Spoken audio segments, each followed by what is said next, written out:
Hello and welcome to my channel. Today we are bringing you a speech that might make some people uncomfortable, but it's truth that needs to be said. A man who knows the realities of our states, our cities, and our communities has spoken. He has spoken out boldly.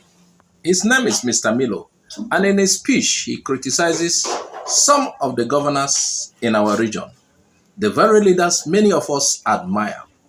Now, before you listen, we want to warn you. This is not a speech full of flattery or political correctness. Mr. Milo calls things as he sees them. He talks about white elephant projects, airports with no flights, schools that serve only a few while millions struggle, and basic needs like water and electricity being ignored. Some of what he says might upset you, especially if you support these governors. But remember, the purpose of this video is not to offend anyone. It is to wake us up, to ask hard questions, to look closely at the decisions that affect our lives every day. So take a deep breath, keep an open mind, and get ready to hear Mr. Milo speak the truths that too many people are afraid to say. Igbo governance and development. The greatest threat to Black African population is the Black African elites. Black African elites are not man enough when you compare them with Asian elites, especially Chinese elites, Japanese elites, Singaporean elites, Korean elites, both North and South Korea. I don't want to talk about European Union elites or Russian elites or United States of America elites. Black African elites are boys compared with those men. They are boys. They are the greatest threat to Black people. The same circumstances in the past where certain actions was not taken, foreigners came to our land and took us as slaves. The same thing is happening again. Black African elites, narrow-minded, and sometimes out of touch with their people. Now, I want to do this analysis on Igbo governors. One, I will take Anambra governor, Soludo. Now it is in the news that Soludo wants to build another airport. Anambra have an airport at Agulere. You have 1 or 2 flights there in a month. There's another airport very close to Anambra in Delta State, in Asaba. I can fly into that airport in Asaba and bicycle myself into Anambra State. There's another airport in Owerri, a few kilometers from Onitsha. There's another airport in Enugu, which is also not too far from Anambra State. And all these 4 airports that I mentioned, Enugu airport that has been there since 1940s. You go over there, you see flight 2 times or 3 times a month. Most of other flights you will see is vulture and eagles, and sometimes weaver beds and vultures. The same thing applies to the one in Agulere, the same thing applies to the one in Asaba, the same thing applies to the one in Imo State. And these Black African governors or Igbo governors are building airports. There's one that was built in Abakaliki, abandoned. I think Redeemed Church or whatever church took it over for their prayer retreats. This is what we call white elephant projects. Soludo is pursuing white elephant projects. Now, the question I want to ask Soludo, why is it? Is it voodoo that they did to us? What we're supposed to do, we are not doing it. Why is it difficult to put water in all the flats in Onitsha, Newi, and Oka as a start? Forget about the other towns. We get to other towns. Why is it difficult to put water in all these flats in Onitsha, Oka, and the Newi? We build an airport for who? How many people will use the airport? The one you build, there's no flight there. Your agriculture is still primitive. You are building airport for who? That's what I'm asking.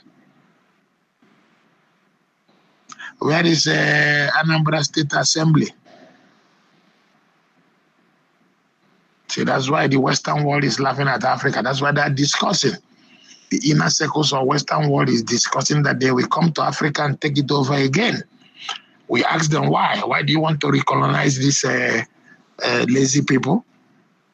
When I say lazy people, I mean they are elites. The elites are not men. The elites are boys. They said, well, if we don't come and take it over, that population is exploding in Africa, and eventually they will spill it all over the world, and it becomes a national security threat to them. You see how men think. This, our own people doesn't know that this rubbish they are doing is a threat to them too. Because when it explodes, everybody will be in trouble. Why is Soludo building airport? There's no water running in flats in Newi. There's no water running in homes and flats in Oka. There's no water running in homes and flats in Onitsha. And yet, the biggest river in Africa passed through Anambra State. That's the question I'm asking. Who will fly in that airport? That is White Elephant Project. Useless project. Rudimentary agriculture in Anambra State. No modern or scientific agriculture in anywhere in the state. Not even an extension service or research center for the knowledge of that scientific and technological agriculture. It's non-existent. Now, you come to Enugu State. Peter Mba is building, he says it's a smart school. Well, we have almost 1 million students in Enugu State, and Peter Mba is building smart school for 2,000 or 3,000 students. Go to Enugu State, starting from primary schools and secondary schools inside the capital city of Enugu State, which is Enugu. What you will see there is dilapidated buildings, no chair, no nothing. It doesn't occur to Peter Mba that he needs to rebuild those schools. Forget about this smart rubbish.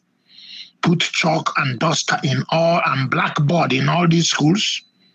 Bring up teachers' salary and ask teachers to come to work and do their duties, which I know they will do. The Government Technical Trade Center, which used to be the avenue where poor people escape poverty. If you are poor, you go over there, they take 2 naira or 3 naira school fees. Now the school fees is skyrocketed. That you will not be, and the poor people will not be able to go there. Since it is smart school, certain technologies that was put in that is in that school is irrelevant to the circumstances of the state. I'm learning robots in that school. Well, there's no robot manufacturing factory in Enugu State, so what am I going to do after I finish? So the school was not designed to teach what we're supposed to know as it relates to our circumstances today. The money that will have produced 10 or 20 schools, when I mean 10 or 20 schools, nice buildings in all the local governments and the cities. Come to Enugu, see the schools, dilapidated, no roof. It's used, building smart school. Again, this is governors that is pursuing white elephant projects and not in tone with the realities of their people. Enugu State agriculture is rudimental, primitive, and backward. There is no house in Enugu State that has running water. All the houses and all the flats in Enugu, the capital city, I'm not talking about villages now, has no running water in their house. If white man visit Enugu State, the first thing he will ask, let me go to this house. Hey, can I wash my hand? They will say there's no running water. And the population of these states in Igbo land is dying of typhoid. One truck tanker of water is 30,000, more expensive than petrol. And I don't know why, whether it's this voodoo that is making these governors not to know that they should give their mothers and fathers and brothers and sisters drinking water. They are busy building nonsense. Enugu International Trade Center. These guys know that nobody will visit their place for any trade. They have been told time without number that the interest of the foreigners is your raw material. Look at Congo. Any investment in Congo? They want your raw material. When they will come to Enugu State, they will come for the coal. They will come for the coal and clay. That is in Udi, right there. That's what they will take. They're not going to invest anything. If you do not create your own investment back home by putting money in the right places, modernization of agriculture at all areas of the state, you will not have meaningful development. Now, coming to Abia State, the governor there is trying, but also is not taking care of basic needs. For instance, in Abia, he's building roads in Abia. Now, Governor, I want to ask a question, Governor. Supposing you want to put water, you will dig the roads that you build again. Why don't we do the first thing first? Why don't you lay 3 pipes? Why don't you lay sewage line in Abia, lay pipe-borne water in Abia, and lay gas line in Abia, and connect it to all the houses in Abia as a start, and Umuahia. All the houses in Umuahia and Abia must have sewage line. They must have running water. They must have gas line. Then after that, you start building roads. Otherwise, when you want to do that, you're going to destroy the whole road that you built. All this international market rubbish. Mr. Oti, put money in your agriculture. I want to see your agriculture look like what we see in China. I want to see your agriculture look like what we see in Korea.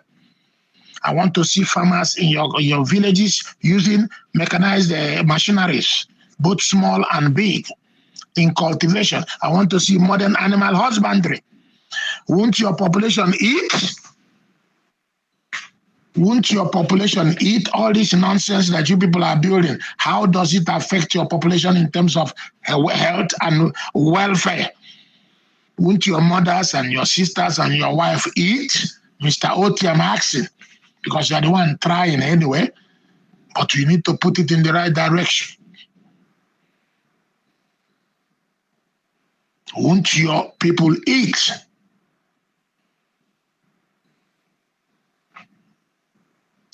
You introduce electric bus in Abia that is imported from foreign country, but you forget that majority of Abia people, when they're going home, they carry sacks of chicken, they carry sacks of cassava, some of them carry live goat. The bus was not designed for their own circumstance. It was designed for the middle class in Europe. Now, why are you people importing things? Why can't you institute local research, design, development?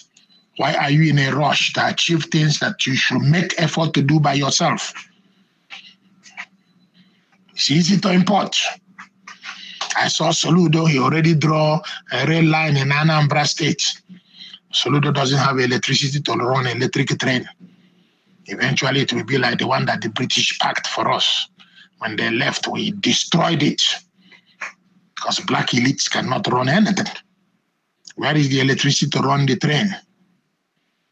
So black people, you can't build your own trains. You can't design your own trains that take into consideration your circumstance. This train you're importing from the Chinese, they will give you Chinese middle class train. Is the people that live in Onitsha going to know we are all of them middle class? Some of them will come to the train station with the goats Some of them will come to the train station with basket. Some of them will come to the train station with sacks of granite and peanut.